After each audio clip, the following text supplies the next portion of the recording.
اور اگر آپ بیٹھ کے نماز پڑھ رہے ہیں تو پھر اس کے لیے جو آج کل جو مسجد میں کرسیاں آئی ہوئی ہیں جن کے آگے وہ ٹیک بنے ہوئے ہیں اور اس میں لوگ جو ہے وہ سجدہ کرتے وقت یوں کر کے اس میں سجدہ کر رہے ہوتے ہیں، یہ حرام ہے۔ نبی علیہ السلام نے جب بھی بیٹھ کے نماز پڑھی ہے تو رکوع اور سجدے اشاروں سے کیے ہیں۔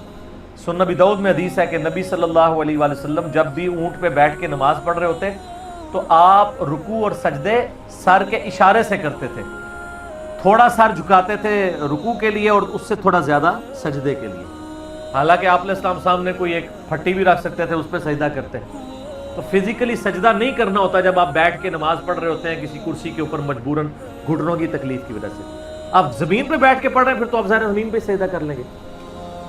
تو اشارے سے جب رکوع اور سجود ادا کیے جائیں گے جب آپ کرسی پہ یا کسی سواری کے اوپر بیٹھے ہوئے ہوں گے۔ یہ جو مسجد میں اس طرح کی چیزیں جو ہے کٹوا دینی چاہیے، کرسیاں صرف رکھیں بلکہ وہ سٹول رکھیں آپ جس پہ لوگ کمر لگا کے بس بیٹھ جائیں، جو ہے وہ سجدے کے لیے اور رکوع کے لیے وہ اشارہ کر لیں تو کافی ہے۔ عموماً میں نے دیکھا ہے کہ کئی بوڑھے لوگ ہیں وہ مسجد کے دروازے کے اوپر کھڑے ہو کے کتنی دیر 25 منٹ 30 منٹ بیٹھ کے مطلب کھڑے ہو کے گپے مار رہے ہوتے ہیں سیاست کے اوپر، جیسے ہی مسجد میں جاتے ہیں وہاں بیٹھ کے نماز پڑھتے ہیں۔ تو ایسے لوگوں کی کوئی نماز نہیں ہوتی۔ نماز میں قیام کرنا فرض ہے۔ آپ جب نماز پڑھ رہے ہیں تو آپ نے قیام کھڑے ہو کے کرنا ہے جتنی آپ کی استطاعت ہے۔ پھر گھٹنوں کا اگر ایشو ہے تو وہ تو رکوع اور سجدے کے لیے نا، تو اس کے بعد آپ بے شک کرسی پہ بیٹھ جائیں لیکن قیام کھڑے ہو کے کریں فرض نماز کا۔ ہاں سنتیں ہیں، نوافل ہیں یا ایون وطر ہے، وہ آپ بیٹھ کے بھی پڑھ سکتے ہیں۔ صحیح بخاری میں موجود ہے نبی صلی اللہ علیہ وآلہ وسلم فرض کے لیے سواری سے زمین پہ اتر کے نماز ادا کرتے تھے اور وطر اور باقی سنت نوافل سواری کے اوپر ہی ادا کر لیتے تھے۔ اور بخاری کے الفاظ ہیں آپ علیہ السلام اس چیز کی پرواہ بھی نہیں کرتے تھے کہ سواری قبلہ رخ ہے یا نہیں ہے۔ یعنی جب آپ سواری پہ نماز پڑھ رہے ہوتے ہیں اور نفلی نماز، پھر استقبال قبلہ بھی شرط نہیں ہوتی۔ استقبال قبلہ یعنی قبلے کی طرف منہ ہونا یہ فرض نماز کی شرط ہے،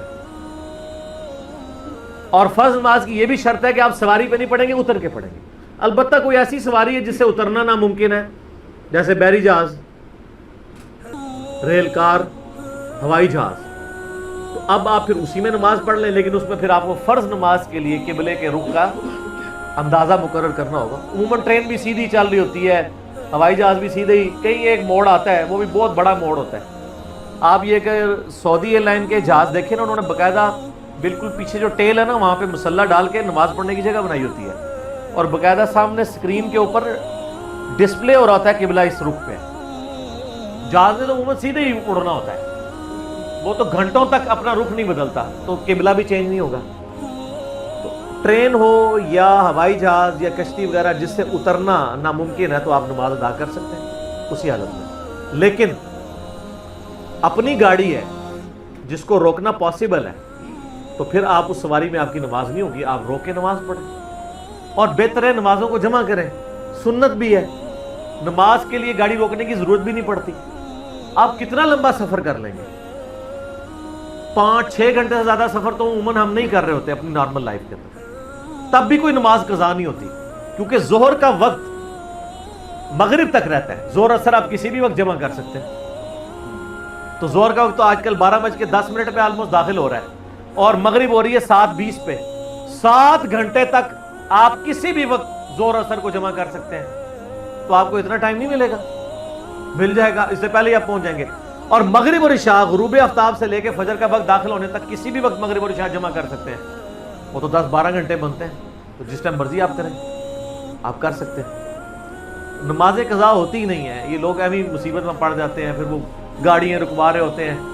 وہ تب ضرورت ہے جب میرے بھائی آپ کو 14-15 گھنٹے کا سفر کر رہے ہیں، اور اس میں تو ٹرین بھی بڑے جنکشنز کے اوپر آدھا گھنٹہ رک جاتی ہے، تو آپ نے 2 فرض ہی پڑھنے ہیں نا، 2 ظہر کے 2 عصر کے پڑھ لیں گے، 3 مغرب کے 2 عشاء کے پڑھ لیں گے۔